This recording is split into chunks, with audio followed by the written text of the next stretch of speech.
Parce que tala makambo eleki idapesi viva tala makambo ele lobby na ministère ya défense bauti kokanga un général Bosco idapesi viva un général Bosco, la personne qui donnait les informations. Et à sali 4 heures du temps en Rwanda avec des compromis terribles. Il a passé vivant. Et ça n'a makambo moko ezoleka na réseaux sociaux balobi que le président Félix vient d'envoyer quelques membres secrets. Il y a gouvernement ko le peuple congolais se sont retrouvés aux États-Unis na state. Na Massachusetts vers l'Ancray, pembeni ya Virginie. Avec quelques membres ya AFC, Alliance Fleuve Congo. Pourquoi la vérité wane komi kobi? Parce que le jeune ministre de la Justice na Kombo ya Sékou Touré a introduit une justice, procès, plainte contre les inciviques, les ignares, Corneille Nang. Na écrit na un certain journaliste ya Radio Oka, Paluku, na Delion, Kimbulungu.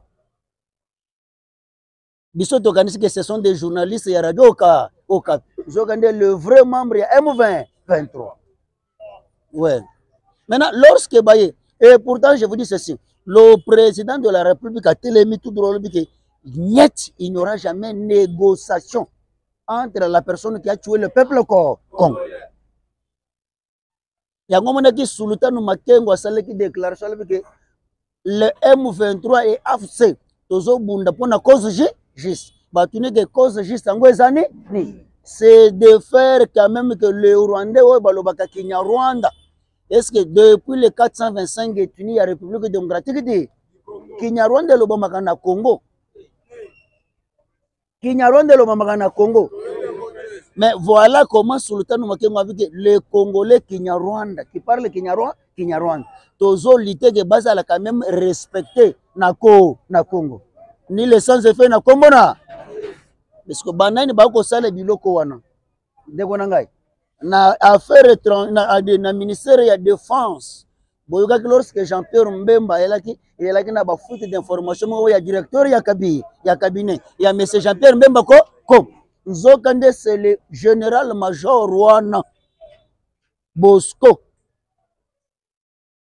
C'est le général major Bosco. Mais lorsque Kika Bongo moi j'invite ailleurs avec une technicité, avec une philosophie à Moulayi pour détecter toutes les traîtres rebelles de la République démocratique de désactiver pète.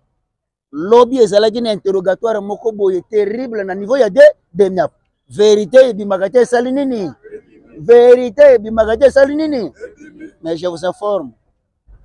Le président de la République en arrivant vers l'Afrique du Sud, la constitution congolaise ne parle pas à haute voix. Ce qui concerne l'intérêt du peuple. Donc c'est une constitution anti-conflit. Mais ça demande la possibilité de faire changer la constitution et revoir quelques articles. Et pourtant l'Assemblée nationale avec un parlement mélange, métissage. Il y a battu tout Rwanda. Il y a là qui est impossible pour que la constitution est côté Nazil. Très intelligent de plus que tous les corps. Les graves. C'est là où tu as remarqué crise na Dilolo, na Kisangani. Mobondoza bimana kwa mu. Voilà maintenant le comment tu as. Mobondoza. Voilà. Maintenant ça nous a donné la possibilité de créer un état d'urgence national. En créant l'état d'urgence national, c'est-à-dire que tout tombe kadi, chef de riz soda. Remarquez ces derniers temps, il y a des militaires qui sont en train de se multiplier. Dans la ville province de. Et le président Félix qui disait ceci, j'ai besoin d'une armée forte. Que Nazala n'a peuple fort. Je vous disais quoi? Et je vous informe, la République démocratique du Congo n'a pas de thème comme léopard. Léopard, c'est l'égoïsme. Léopard, c'est les lions. Lion n'est pas chassé. Mais lorsqu'il a chassé à Bengi, mobile baye balié et batika ban. Mais remarquez léopard. Atambola kaka yemo et al simbi nyamanaye amatina anseta damakaka et tandis que bato bayebi prophétie ya Esaïe il y a 72 semaines qui dit quoi? l'okapi. C'est l'animal le plus protégé. Et pourtant, la RDC, comme pays solution, c'est un pays qui doit être beaucoup protégé. Et l'okapi, en lui, il y a 4 sortes de nyam.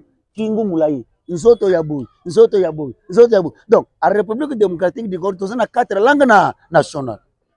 Donc, ça veut dire que ça demande l'encrécord de la spiritualité. Potozongela, comme notre totem, le okapi, l'animal le plus protégé. Il y a un moment qui Asie, na Europe orientale, va comprendre que la RDC c'est un pays à protéger. Qu'est-ce qu'il faut faire maintenant? Il faut protéger la République démocratique du complot international. Comment de jouer complot international?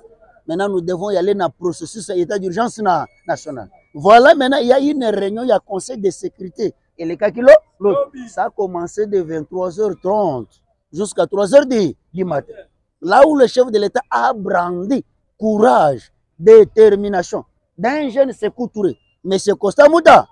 Je n'ai jamais vu un jeune homme. Net Costa Mouta. Détermination naïe. Détermination naïe. Et Tinigana appuyé à 100%. Parce qu'avec sa détermination, la République va changer dans un clin d'œil.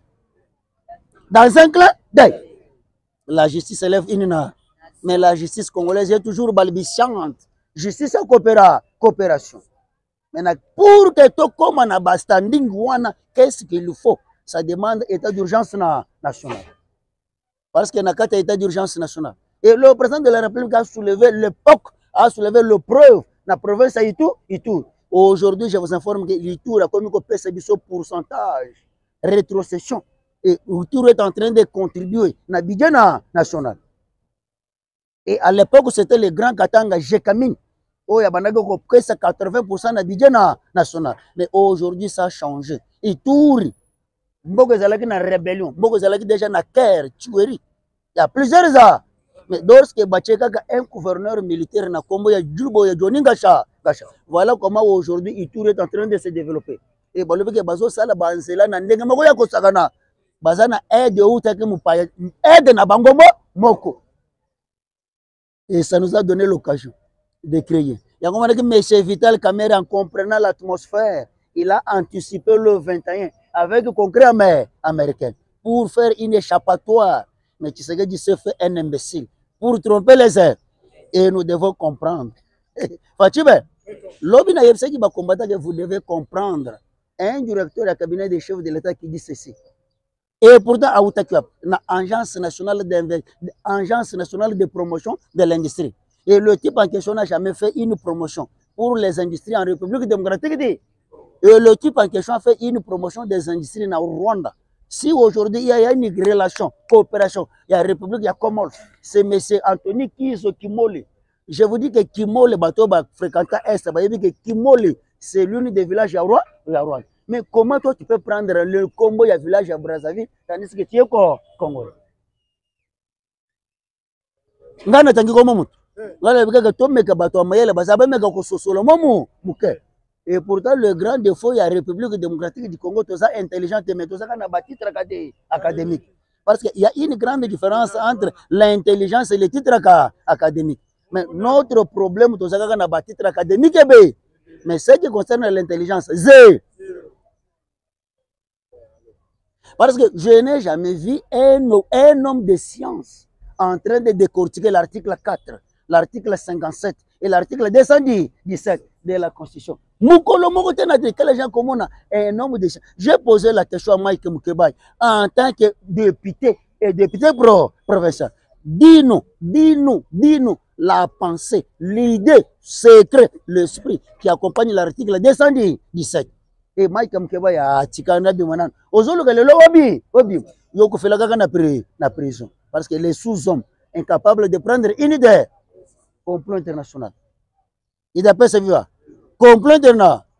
Maintenant pour de jouer complot international et je vous informe lorsque vous verrez le général Faustin Mounen, le chef d'état-major dans 2 semaines, il y a un état d'urgence va décréter partout et remarquez ces derniers temps bato balaki na kimbanse ki bomonaki etuluku ya basoda o ba déployer bango pa soko mama soki bozana bana ya bakulu na teba tous les policiers ya sous sata bazo dégager tozolengisa shikata mura na basosiate nyonso bongo yo mega salaire pourquoi et aujourd'hui toza na pression moko terrible que tout fongola kaka frontière Ruzizi, Rubaya, Sake, Rwindi. Et je vous informe, il y a une fausse information. Et Zoli Canarado avec un certain membre de la société civile. Alors, il y a Rubaya, Bazobim, c'est 300 tonnes d'or par jour. Lukuta. Alors, il y a Luku. Parce que lorsqu'on a appris cela, on a fait un effort pour tomber à Mozindo. Comment bazobimisa parce que on nous avait donné l'information que Rubaya Sake Rwindi et ça na contrôle ya farde mais M23 azobimisa 300 kg na mécanisme nini complot international. Et d'après ce vivant, nous devons changer, nous devons soutenir le chef de l'État. Écoute, je vous dis ceci, dès qu'on va rater la République, dès qu'on va rater Tshisekedi, nos femmes, nos enfants, nos mamans, nos arrière-mamans vont rester des esclaves. Mosengo uchikolobeke bazo balkaniser mboka da 4 et si la balkanisation c'est ça la magide déjà. Et je vous informe, Kalamingte on est en train de réfléchir comment éparpiller la RDC pour que tu récupères Maï Nabango. Parce que Maï partout zoka kaoka. Tu es béni, mais on t'a donné la bénédiction mais tu vis en distraction. Kinzoba, Kalolo, Villa.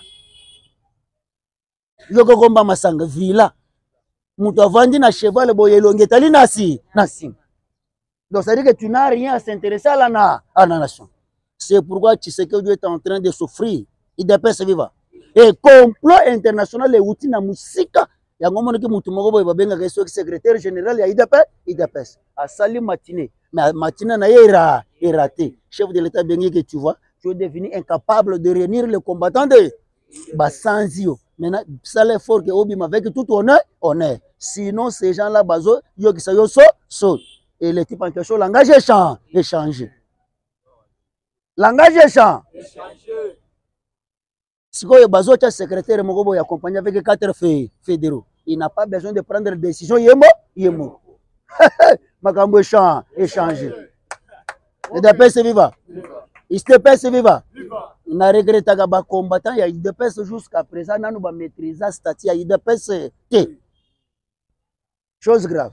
Mais je vous encourage de lire. Il faut lire beaucoup. Attends, la ligne, ça la même. Mais quand on a 2 phrases à la fois, pendant le jour, ça l'est fort, il y a Kokanga Yango. Mondela, pourquoi? Parce qu'on ne s'intéresse pas à lire. Dans les années 1806 et 1836, Mali est le premier pays noir. Il y a la médecine. Le Malien, Mali enseignait la médecine et Mali enseignait la mathématique.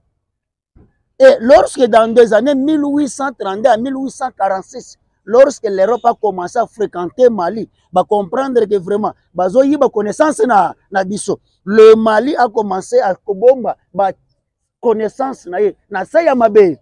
Je vous donne la définition de Mali. Mali, c'est un centre de connaissances, de recherche. Remarquez le premier homme riche noir, Massa Moussa. C'est malien. Est-ce que la richesse n'est pas la richesse à Massa Moussa Azati? Mais on est en train de le brandir. Bill Gates n'a pas l'argent. Massa Moussa. Mais tu es Bill Gates, les sous-hommes. Vous ne comprenez absolument rien. Pourquoi Bazako domine Bino? Kotanga muke. Et basale fort que badbulo ngoli bino zala na libongo bachango na mutu. Yo kanske mutu azo sambela zo ngene makanisa musika. Incapable de se concentrer. Lorsque tu es incapable de se concentrer pour ta vie, comment tu peux quand même vocaliser, penser na yo place moko? On a moko. Il d'après ce vivant. Il y a un moment qui basala qui est fort dans le civisme. Mais complot international.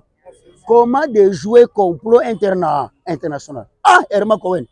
Na évité avant d'agir à la analyse sur qui se gagne tout ndenge ni. Avec je vous disais quoi, Torti, à comment qui na virage ya souk. Avec Tshisekedi fait une politique de titans. C'est le contraire, tous. Avec Menesco comme Torti, Abimisimu Mutu, avec Viris Moussou, avec dernier virage. Et lorsqu'on parle d'un état d'urgence nationale, il d'après ce vivant. C'est une politique. Va réfléchir. Le président Félix se retrouve en France. na forum ya munene une presse française française atali Tshisekedi alobi ke mais ozoloba nini pour l'élection en 2028 et pourtant toza na 6 mois na pouvoir toza na gouvernement te comme eza félin un imbécile pour tromper les airs zelena bimisa mondele kize bitanga soya ozo comprendre mais qu'est-ce qu'elle a été la réponse du chef de l'État le Congo en face vous n'en parlez pas mais pour le Rwanda azo permettre bino bokota na Congo bozo minerai ya Congo là vous n'en parlez pas depuis 1994 mais na Paul Biyakuna vous n'en parlez pas et par quel mécanisme faisabilité kaka famille moko ya Charles ezala na capacité de diriger Grande-Bretagne na Belgique kaka famille ya Philippe mais si Tshisekedi a sali au royaume na yema bezawa et Tshisekedi c'est ça et Tshisekedi savait que na constitution moko boye flou et Tshisekedi savait que na constitution moko flou maintenant Tshisekedi azongi na poche comme ko bimisa ba carquette eza ba papier ya winnerté comment de jouer complot terna comment je peux m'éterniser ko ça le royaume état d'urgence national dilo lo tomboka skisangani to boyana kwa muntu comme ça to vendre le conseil de sécurité na là il ne va pas appeler tous les membres de l'assemblée il va appeler le représentant ya ba chambre ya ngomona ki atalaki kabui comment se fait-il que l'union sacrée bino bozuka ka ba poste clé tous les postes ya décision batu bazwanga bezaka ka batu ba parti po mais indépendant pourquoi ba votaki indépendant je préfère que Sénat indépendant mogozu azo comme quand il dépêche vivant et ayako zongi c'est la bango ka moi phrase moko boye un président français matoyi la pain na kombo ya Sarkozy avec comme le peuple français m'a fait confiance et je suis là pour respecter la constitution mais en cas de difficulté je dois m'imposer comme président de la République et je dois appliquer la dictature malgré la France il y a une démocrate yoga siko Emmanuel Sarkozy lorsque un ministre fera gaffe le peuple français ne verra jamais les ministres. Ils diront que c'est qui, mais c'est ça, Sarkozy. Et Sarkozy a dit, maintenant, qui a nommé? Un homme que j'ai nommé, un ministre que je nomme. Mais pourquoi il peut faire gaffe à Nathalie Ebo? Lorsque tu sais que tu as checké la vidéo, on a checké bango, na comprendre que dictature et l'intellectuel est bas. Si quoi, moi, on m'a dit to l'ambier. Fatube, à l'ambami abe. Maintenant, comme il est entouré par des faux, des tourbillons, des vautours. Bon côté. Tourbillon, ce qu'on a na tourbillon bimaga ya mobimba. Il faut être fort, faut que nzamba kita na lola bende na tourbillon. Mais tu sais que comprendre que ce sont les vautours. Chez nous to benga ngobiko lolo. Belia ka biloko epo là. Et kouchou, hein? Vous comprendre. Maintenant avec toutes ces choses là, comment se débarrasser avec ces personnalités là? Sikoyo remarquez lubo ya Charlie lubo inakini ke lelo je koko aye aboyi makambo ya ba veranda edimina prince okomiko zongisa ya yango yemini tala chikolo mais kala mingi te tu trouveras un gouverneur yeso soda bourgmestre so yango mona ki Daniel Bumba lobaki batunelo ke faites attention namoni signaux rouge pelima mabe mais na signaux rouge yango ya modèle ni pourquoi? Parce que tout des jeux complot international. Tout des jeux complot international. Et tu sais qu'il y a ça le royaume et permettre, parce que dans l'état d'urgence national, on peut faire même 60 ans. À moins que les soldats fassent les réunions, vraiment, tout le monde qui est coach. Ceux qui veulent que présent dans qui est coach, au moment où on va 60 ans.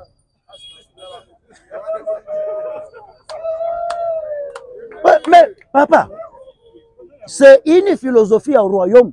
Parce qu'avec la constitution, toi tu croyais que l'heure que tu sais que révision la constitution, l'Assemblée nationale, c'est ce que la bagarre, c'est le moyen pour changer, revoir. Oh, tu sais que ce n'est qu'un acte de vente déjà. Oh, bah, Congolais, bah, signe.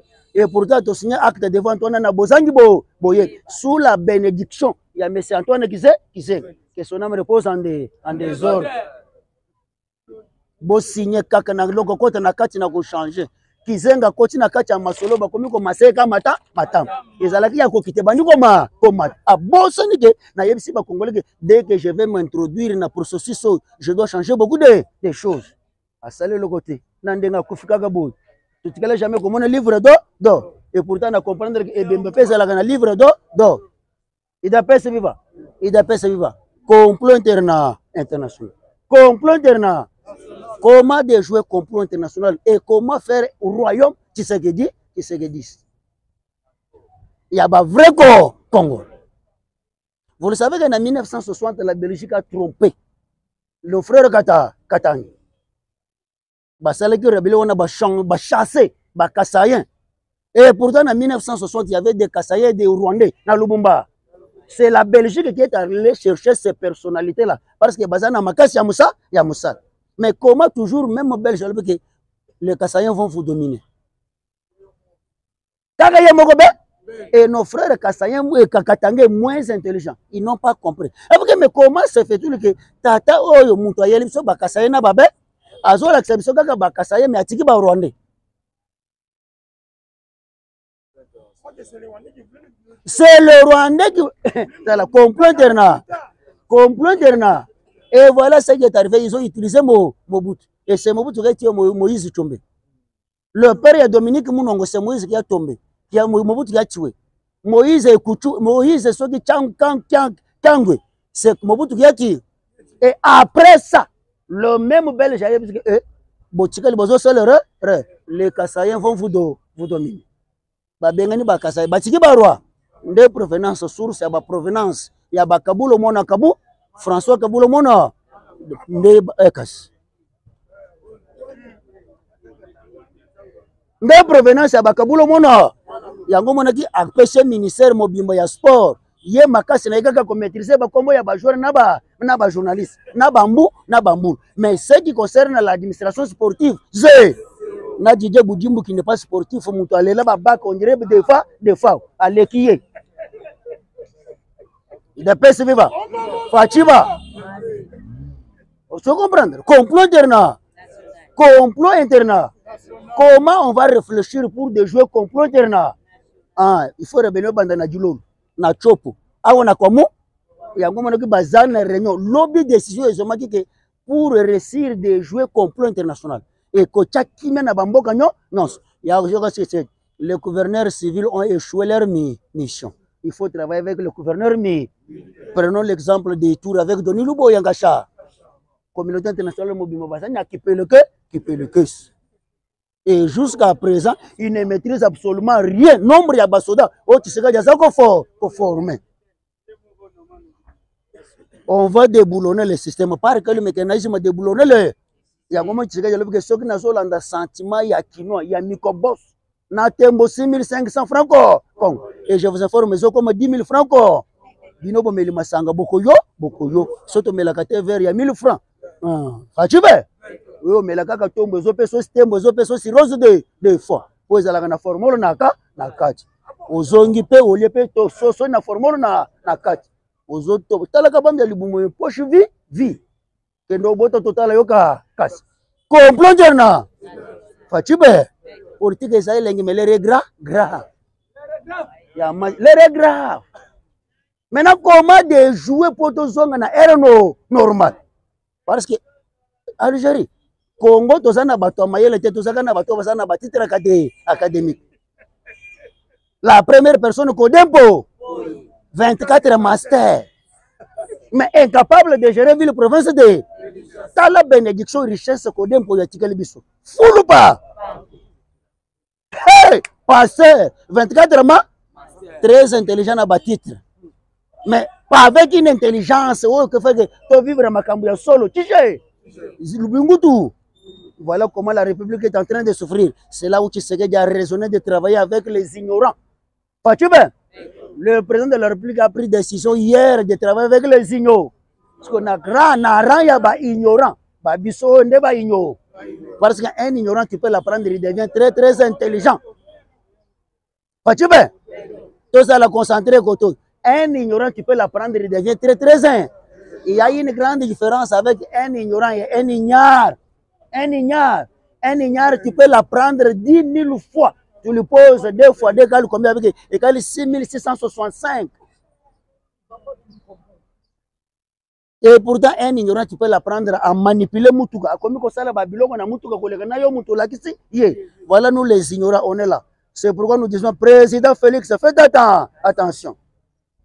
Nous, les parlementaires, de Boutotika, là-bas, opposants, Fongoma, Chikama Gambako Sambela. Et je t'informe que tu as déjà des décisions. Il y a qui te passé au Roland Dallon en Philadelphie. Avec le drapeau, il y a IDP. Donc, comme c'est Philadelphie, basé à IDP. Parce que Abimisel Anthony Kizo Kimole, fils de pasteur, les révérends sont là pour dire qu'il est lavé. Chose grave, notre République est en train de s'enterrer. Mais le pasteur nous dit que donnez, il vous sera d'eau. Et d'après ce vivant. Karl Marx a dit que la religion est la banque yaba africain. Banque yaba. Et Ayako que vraiment c'est une exploitation de l'homme par l'homme. Voilà comment on est en train de nous exploiter. Na tous les passeurs moko boyolo baga sacrifice na salaka, mais tu ne peux pas nous dire sacrifice au salaka. Pour bisope tout ça. Pour zaga na mai na makila ndengami. Ah frère, je te dirai vraiment en privé. Makambo komona mutu na privé et comme kindo. Et d'après ce vivant. Complot interna. Comment de jouer complot interna international. Comment de jouer complot interna international. Tala makambo baby fort. Mboke baby ma. Nous devons prier pour le chef de l'État. Fatibé, nous devons prier pour le chef de l'État. Mais makambo Tshisekedi a sali. Fatibé. Et je vous informe ceci. Ce qui concerne l'Est de la République démocratique du Congo, Chitoko. Fatibé. Bako Sabinote. Moutoumoko boy pessinga information que vraiment baso exploiter na Kanyabayongi. Basala qui est fort vers Lubé pour y entrer vers Bukavu. Et j'ai eu la chance, il y a Kokota na site, il y a M. Alefo. Dès que je me suis présenté que je suis un citoyen Congo. Présentement, comme on a une satellite nocturne qui maîtrise les informations de l'Est. Donne-moi quelque chose qui se passe à l'Est. Précisément, Kanyabayo. Et j'ai eu la chance de discuter avec M. Alefo sur webcam. Et quand j'ai discuté avec lui, j'ai appris beaucoup de choses sur l'Est de la République démocratique. Qu'on ne vous trompe pas, il y a des avancées terribles. Et le président Félix Naïr Sakabino chargé des opérations, il y a Est, des Nord, Sud, Ouest, du Lolo, c'est qui dirige l'opération. Des hauts gradés à Sibartel.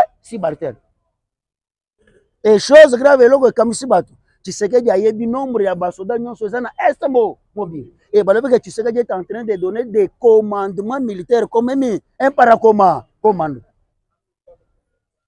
Tu peux comprendre que son père avait déjà compris quelque chose.